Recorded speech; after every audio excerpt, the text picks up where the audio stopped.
আমার YouTube channel আধুনিক চাষ ক্রিয়েটিভ ফার্মিংয়ের আরেকটি এপিসোডে স্বাগত জানাচ্ছি। তো একাঙ্গি চাষের তো আপডেট প্রতিনিয়ত আপনারা পেতেই থাকেন। এবছর একাঙ্গি লাখ টাকার চাষ নয়, লাখ থেকে লাখ লাখ টাকার চাষ হয়ে গেছে, আপনারা সবাই জানেন। তো সেই বিষয়ে তো আপডেট আমি দিতেই থাকি। তো আপনাদেরকে এর আগে একটি পেঁপের যে বীজ সংগ্রহের পদ্ধতি দেখিয়েছিলাম, আপনাদের অনেকের মনে আছে, অনেকে ভিডিওটি দেখেছেন। আসলে কি বলুন তো, আপনাদের যে বিষয়টাই দরকার সেটা ছাড়া আপনারা দেখেন না। একাঙ্গির কোনো ভিডিও দিচ্ছি, আপনারা দেখছেন, কিন্তু একাঙ্গি আজকে দাম আছে তাই ভালো লাগছে, কিন্তু আগামী দিনে এই চাষগুলো শিখে রাখুন। এই যে পেঁপের বীজ সংগ্রহ করে রেখেছিলাম, সে ভিডিও দিয়েছি, খুবই উপকারী একটি ভিডিও চ্যানেলে আছে, গিয়ে দেখবেন। আজকে সেই বীজ থেকে আমি কিন্তু চারা তৈরি করছি। এই যে ট্রে, এর নাম হচ্ছে যে সিডলিং, আপনারা সবাই জানেন। এই যে ট্রের নাম হচ্ছে সিডলিং। সিডলিংয়ে কিন্তু খুব ভালো চারা তৈরি হয়। তো এই যে সিডলিংয়ে আমি প্রথমে পেঁপের বীজগুলোকে ফেলেছিলাম, ঠিক আছে। তো দেখুন মোটামুটি বার হয়েছে। এরপরে এইগুলো আরেকটু যখন বড় হবে, ওগুলোকে আবার আমি যে চারাগুলো আরেকটু মোটামুটি ওটাও 1.5 থেকে 2 ইঞ্চি যখনই হবে, তখন আমি ওইটাকে কিন্তু আবার বড় যে কাপগুলো হবে সেগুলোতে বসাতে হবে। যেমন ধরুন এই ধরনের যে পলিব্যাগগুলো হবে, এগুলো চারা তৈরির জন্য স্পেশাল। এই পলিব্যাগগুলোতে এবারে কিন্তু আমি এই যে চারা সেগুলোকে বসাবো। এখন ঘটনা হচ্ছে যে এই যে চারা তৈরির এই যে সিডলিংয়ে যে আমরা চারা ফেলেছি, বীজ ফেলেছি, কি দিয়ে ফেলেছিলাম, এটা হচ্ছে খুবই কমন ও পরিচিত। এটা কি জানেন? অ্যাকচুয়ালি এটাকে আমরা বলি কোকোপিট। তো এটা কি দিয়ে তৈরি হয় জানেন? নারকেলের ছোবা। আপনারা বাড়িতেও কিন্তু এই কোকোপিট তৈরি করতে পারেন। তো এটা সম্পূর্ণটাই কিন্তু নারকেলের যেটা নারকেলের ছোবা যেটাকে বলে, সেই জিনিসটা। এটা দিয়ে কি হয়, খুব বেশি হাওয়া চলাচল করে আর জল নিকাশিটা খুব ভালো হয়। এই যে ছোট একটি পাত্র, এখানে খুব ভালো এর যে জলটাও বেরিয়ে যাবে আর এর জল ধারণ ক্ষমতাটাও বেশ ভালো, দুটোই ভালো। জলটাকে ধরেও রাখে, আবার খুব শক্তও হয় না। সেক্ষেত্রে বীজের পক্ষে ছোট যে চারার পক্ষে খুবই উপকারী। আচ্ছা, এই হচ্ছে গিয়ে আমার নিজস্ব সার, গোবর সার। একদম গোবর সারটাকে একটু শুকিয়ে নিতে হবে। এই গোবর সার লাগবে, কোকোপিট লাগবে। আচ্ছা, এই হচ্ছে গিয়ে সেই কেঁচো সার, ঠিক আছে। এর নাম হচ্ছে ভার্মি কম্পোস্ট। এই হচ্ছে গিয়ে ভার্মি কম্পোস্ট। দেখুন এই হচ্ছে ভার্মি কম্পোস্ট, মোটামুটি 50 টাকা কেজি এই ভার্মি কম্পোস্ট। এই ভার্মি কম্পোস্ট আর গোবর সার আর হচ্ছে গিয়ে কোকোপিট, এই তিনটেকে দিয়ে কিন্তু এই ট্রেতে আপনারা যে কোনো ধরনের চারা, শুধুমাত্র পেঁপে নয়, পেঁপে বলুন, লঙ্কা বলুন, টমেটোর চারা বলুন, সমস্ত ধরনের চারা কিন্তু এখানে তৈরি করা যায়। এর আগে আমার একাধিক ভিডিও কিন্তু রয়েছে।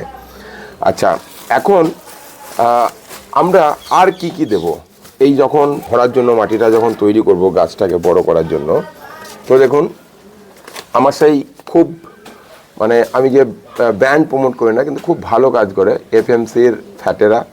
এ দানাটাও কিন্তু হালকা পরিমাণে, অল্প পরিমাণে এখানে দেওয়া যেতে পারে, ঠিক আছে। আচ্ছা, এই সেই ইকোম্যাক্স জি, যেটি আপনাদেরকে একাঙ্গির জন্য আবারও বলবো, যে যারা একাঙ্গি চাষ করছেন এবছরে, এই ইকোম্যাক্স জি কিন্তু আপনারা নিয়ে রাখুন। খুবই উপকারী একটি ব্র্যান্ড। আচ্ছা, এর সাথে কি লাগবে, অল্প আর একটু এই যে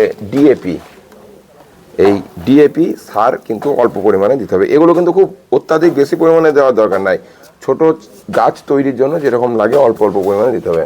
আচ্ছা, আর এটি সবাই আপনারা জানেন যে আমরা প্রচলিতভাবে গ্যামাক্সিন পাউডার বলে থাকি, গ্যামাক্সিন, ঠিক আছে। তো যাই হোক, এই যে পাউডার অল্প পরিমাণে আপনারা একটু দিয়ে দেবেন। এটা সাইপারমেথিন, ঠিক আছে। এটা আপনার পিঁপড়ে থেকে শুরু করে বা মাটি যে সমস্ত পোকা টোকাগুলো মোটামুটি আপনার নষ্ট করে দেবে। তো এই গেল হচ্ছে গিয়ে মাটি তৈরি। তাহলে এতগুলো ইনগ্রিডিয়েন্টস কিন্তু আমি মাটি তৈরির সময় দিচ্ছি। এবারে করব কি, মাটি যখনই আমার তৈরি করার পরে কাপে ভরা হবে, তখন এই চারাগুলোকে তুললে কিন্তু সহজেই তুলে কাপটাতে বসিয়ে দিতে হবে। এই ছোট অবস্থাতেই কিন্তু এই চারাকে মিশ্রণের সঙ্গে কিন্তু 50% মাটি, হ্যাঁ নর্মাল যে মাটি, এই মাটি কিন্তু 50% আমাদেরকে দিতেই হবে। গোবর সার বা এর সঙ্গে মাটি দিতে হবে। তো মাটি না দিলে কিন্তু খুব একটা ভালো গাছের বৃদ্ধি হবে না। আচ্ছা, এই যে মাটিগুলো কিসের মাটি জানেন? এই যে আমার বাড়িতে যে একাঙ্গি যখন ছাড়াই বাছানোর কাজ চলে জমি থেকে তুলে আনার পরে, সেই মাটি কিন্তু আমার সংগ্রহ করা থাকে, ঠিক আছে? সেই মাটিগুলো হচ্ছে এই মাটি। দেখুন এই মাটিতে অনেক একাঙ্গের চারা, দেখুন এই যে মাটি দেখতে পাচ্ছেন, এটা কি বলুন তো, এটা হচ্ছে একাঙ্গির মানে চারা বার হচ্ছে ছোট্ট ছোট্ট, মানে এই মাটিতে যে হয়তো একটু আড্ডু ছোট্ট পারা একটা একাঙ্গি থেকে গেল, এই যে দেখুন এটা হচ্ছে পুরো একাঙ্গির এটা চারা বার হয়েছে। তো এগুলো আমরা লাগাবো না। তো এই নর্মাল মাটি কিন্তু আমাদের নিম খোল, ঠিক আছে? এই নিম খোল ওই যে মিক্সচার তৈরি করেছি, তৈরি হয়ে গেছে, সমস্ত কিছু ইনগ্রিডিয়েন্টস আমি দিয়ে দিয়েছি মাটিটাতে। এইবার উপর থেকে এটা বেস্ট কোয়ালিটির একটা নিম খোল আমি দিয়ে দিলাম, ঠিক আছে? এইবারে টোটাল মাটিটা তৈরি হয়ে গেল।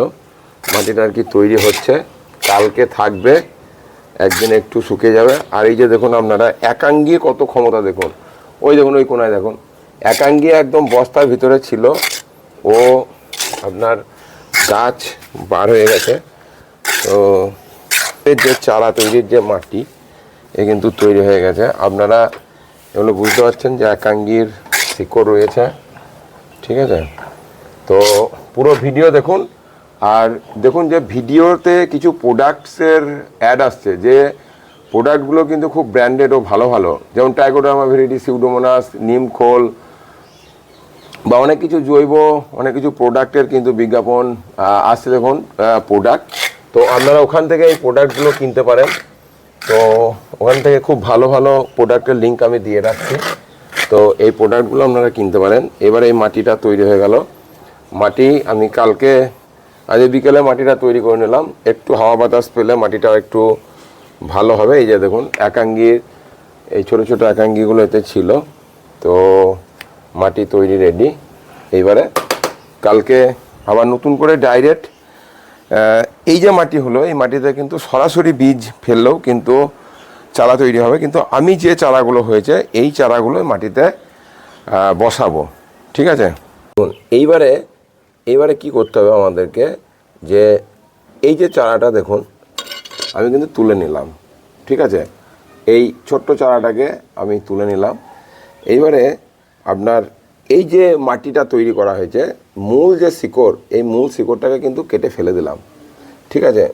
এইবারে এইখানটাতে সুন্দর করে বসিয়ে দিতে হবে। বিকেলের দিকে করবেন, যেহেতু এখন প্রচণ্ড তাপপ্রবাহ চলছে, তাই বলবো যে বিকেলের দিকে চারাগুলোকে তুলে কিন্তু এখানে বসাবেন, ছায়াযুক্ত জায়গাতে রাখবেন, দিয়ে দুদিন জল দিলেই কিন্তু এ চারা কিন্তু অটোমেটিক এর আপন গ্রোথ চলে আসবে। সবাই অল্টারনেটিভ চাষ হিসাবে একাঙ্গির জমিকে মানে 6 হাত অন্তর অন্তর গ্যাপ রেখে আপনারা যেভাবে বলেছি, আপনারা এইভাবে কিন্তু পেঁপে চাষ করতে পারেন। আপনারা অড়হর ডালের চাষ করুন ছায়াযুক্ত জায়গার জন্য। তো এইভাবে কিন্তু আমরা পেঁপে থেকে আমরা চারা তৈরি করব।